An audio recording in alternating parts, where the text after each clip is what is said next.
Gonna go do a little bit of scouting today. Just a small town conservation area, only about 5-10 minutes from the house. It's a place where I shot my buck this past season. It's basically on the opposite side of that same piece. So we're gonna have a look around. Haven't been in there in a couple of years. We'll see how it looks, see what the pressure looks like. We're only about a week or so past the end of the 2020 deer season here in Massachusetts. So should be low pressure in the woods, should be able to see a lot of the sun we were looking for. See how it goes.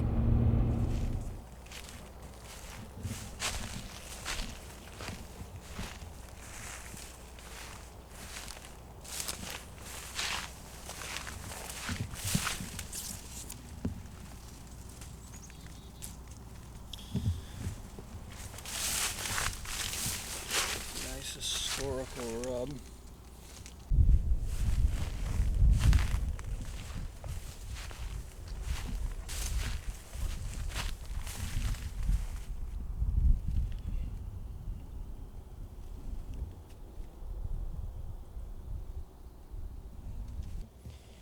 Well, made it out to the river here. Not much sign throughout the beginning of this piece. Looks like they put in a new hiking trail. I could have cut down on some activity here.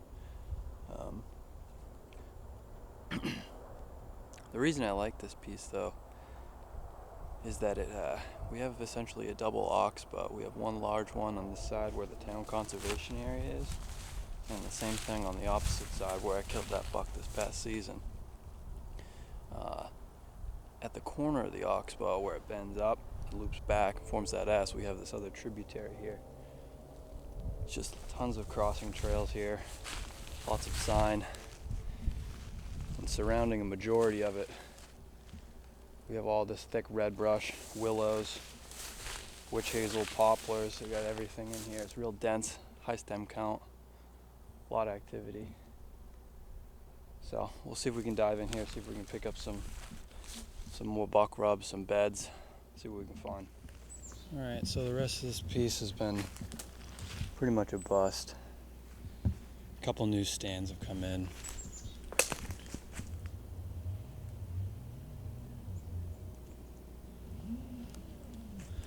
Looks like a lot of the deer sign that I saw years back is kind of dried up.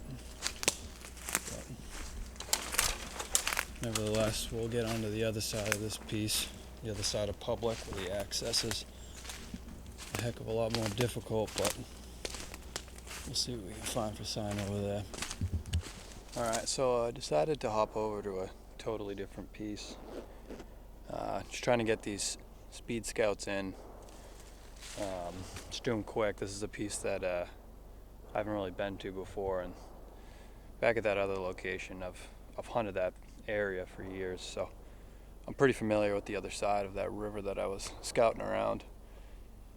And with limited time today, I want to be able to check out a few new spots. So this is another piece of public, a couple towns over, about 15 minutes away. I think this might be an overlooked spot, pretty much right near a local gun range. But this is a piece of town land that gives us access to hunt it. So this might be a spot. This might be a spot that might be totally overlooked. We'll see what we can find. There's a good mix of rolling hills, it looks like, and some real low, dense swamps. So we'll see what we can find. All right, so we're coming down off this high knob of high ground. We got a lot of oaks, a lot of red oaks, black oaks up here, handful of white oaks as well. And we got down here is this dense, thick, looks like some red maples, red brush, willows, witch hazel. Real thick down there. A lot of sweet pepper. Just makes it way too difficult to even get in, but that's what the deer like. They like sitting down in these dense swamps. So let's see where this finger ridge of high ground we'll see where this takes us down to. I'm assuming it looks like it dives off on each side into some swamp with the gun club shooting range on that side, so we may see a lot of traffic, a lot of trails coming up onto this ridge where they might be laying down some signs. So let's go take a look at that.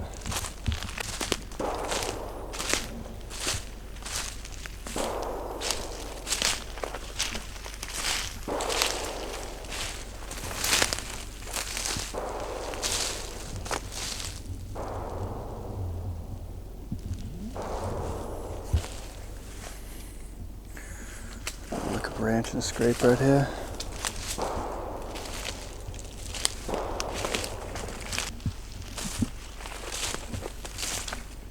Another really worked scrape.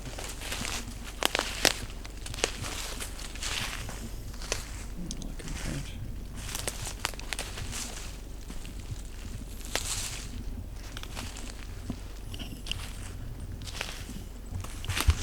You can tell we got a whole lot of greenbrier and maples working their way up to like a wall of cedars. It's gonna be some real dense cover in there.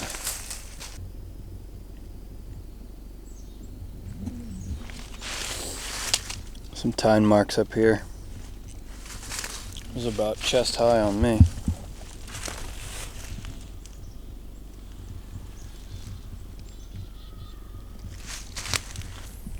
Alright, so we made it down pretty much to the end of this ridge of high ground in between these two swamps here. There's a pretty serious run going right down the middle, like expected. A couple trails coming off each side, but this is about as far as we could probably go. There's a road in the neighborhood out towards the end, so my thinking is some of the deer down tucked up by the road and the houses in that thick cover will be making it up to this spot. We're a community scrape area here. Really no licking branches, but some opened up scrapes. And just a super old rub right here. I don't know if you can tell, but there's a pretty well used trail running straight down the middle here. This trail just works its way up along the edge, so you can hear that gun range. We're going to take this trail. We're going to follow this back up right along the edge of this greenbrier. And we're going to work that transition line all the way up and around. Just keep following it. See what we can find along the way. I should be able to come across a decent amount of sign. Alright, so I think I made it up to an area where no one else really is right now. I only came across one stand further back where we were originally, over on that little finger ridge. Now we came around to the corner of the property where we're up against the shooting range. I got a lot of rolling hills here, super dense with just some white pine saplings. But I've been coming across quite a few old rubs, just some historical sign running along the edge of this property here. So we're going to keep taking a look around, see what we can find down into this corner where it kind of peters out down into the corner. We butt up against another neighborhood, but never been in here, so let's see what we can find. Of course, there's someone hunting here.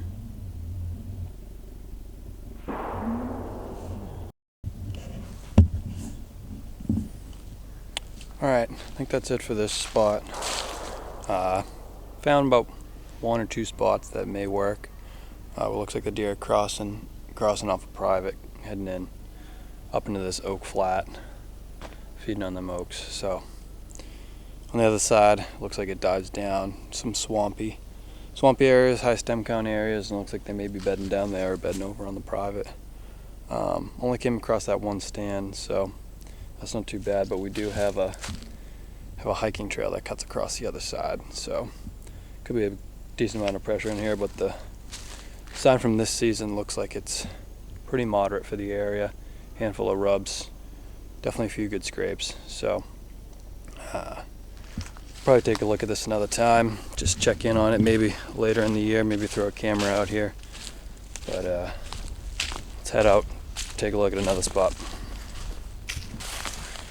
Alright guys, it's the next day.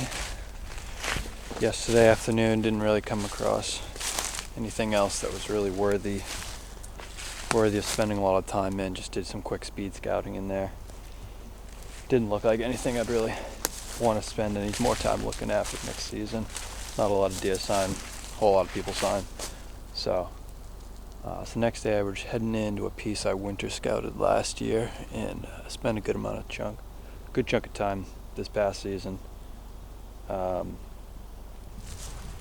Spending early fall in here. Ended up getting a deer on opening day, a nice doe on opening day, and then followed up a little later in the season with a nice buck out here. So gonna run in, pull a card on my trail camera.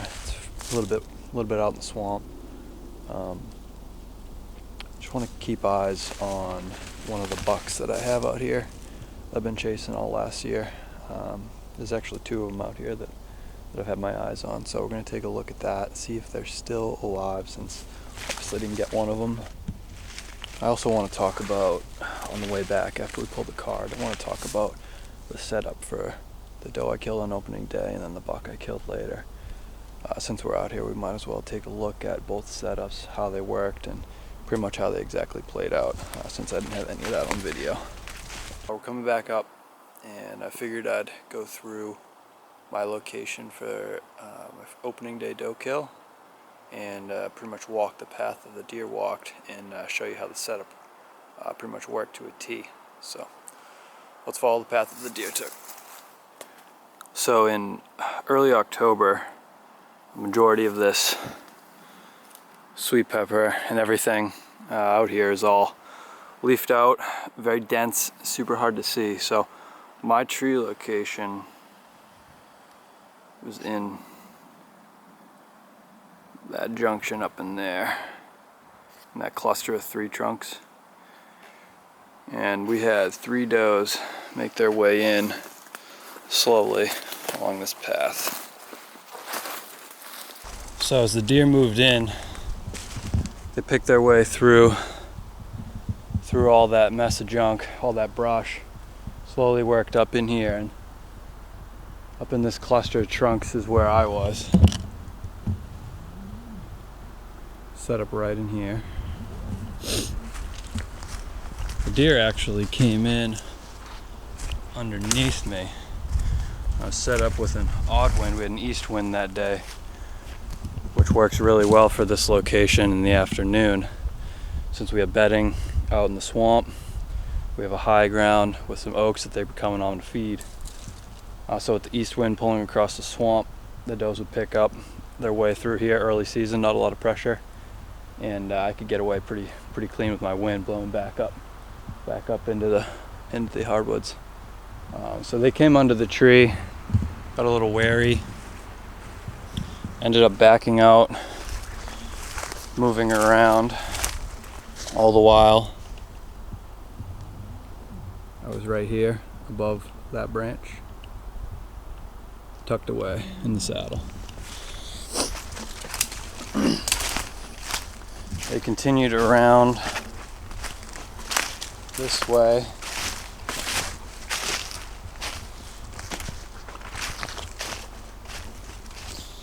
heading up to the oaks. Meanwhile,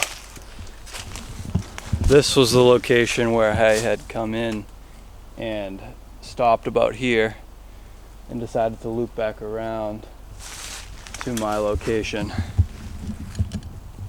up in that tree. Now that tree gives me a ton of back cover, as you can tell. Being up there in the saddle, I didn't have much sticking out for them to really pick me off, so that doe made it to about here where I stopped her just before my ground scent. Hit her double lung. She made it about 30 yards into the brush over there and piled up.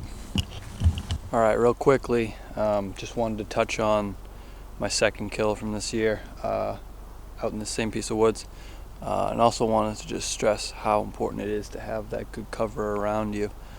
So real quickly, this buck worked his way out of the swamp in the early morning, coming up probably to hit a couple scrapes. He made a couple along the way. He came up this trail. I just wanted to point out where he was as he came up. worked his way straight up this trail till about right here. And my setup was in this oak tree right next to this spruce. So this spruce gave me fantastic cover. My body was almost perfectly covered right behind that. This is only about 7 yards. Essentially it was a frontal from an elevated position on the slightest of quartering. So shot down through the neck, through the heart, out the bottom, and he tipped over right here. So once again, cover is critical.